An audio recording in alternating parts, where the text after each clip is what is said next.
अति आगु सांबादिकों सुरक्षा दाबी एवं प्रोटेक्शन एक्ट आमर राज्यस्तरीय सभापति ओयूजर प्रसन्न महांती दाबी कर आसुले धरिकी विभिन्न राजनीतिक दल भी एजेंडा रखते बर्तमान बीजेपी सरकार आसिक मोहन सरकार आसिक 8 मास हो एजेंडा अनुसार 8 मास आमर कौन प्रोटेक्शन एवं पेंशन उपर कौन प्रकार दायित्व नहीं से आमर राज्य सभापति प्रसन्न महांती निर्देश क्रमे आम जिलार आज जिलापाल को मुख्यमंत्री को अवगत निमंत्रण जिलापाल द्वारा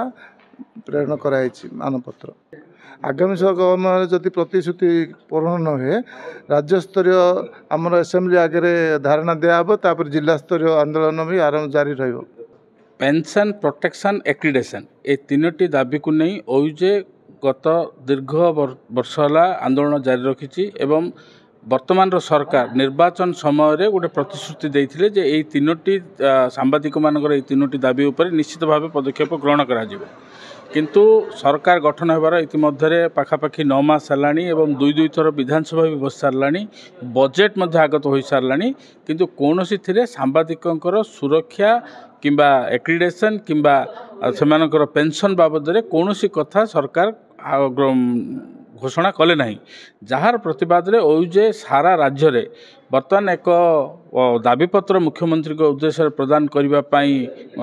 आह्वान करी आधार रे ओयूजर राज्य सभापति प्रसन्न महांती निर्देश क्रमे गजपति जिला यूनिट पक्षरु आज मुख्यमंत्री को उद्देश्य रे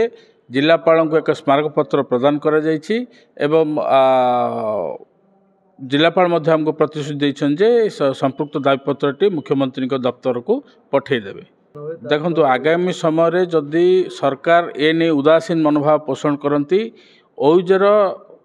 एथिपाई बहुत सीरियस अच्छे एवं ओयूजर परवर्ती पदक्षेप जहाँ घोषणा हम गजपति जिला यूनिट ताकू निश्चित भाव समर्थन करिवो आवश्यक हेले राजरास्ता को जदि ओह्लैवाई ओयूजे निर्देश दिए ताहले गजपति जिला यूनिट से सामिल होगा पछेब ना।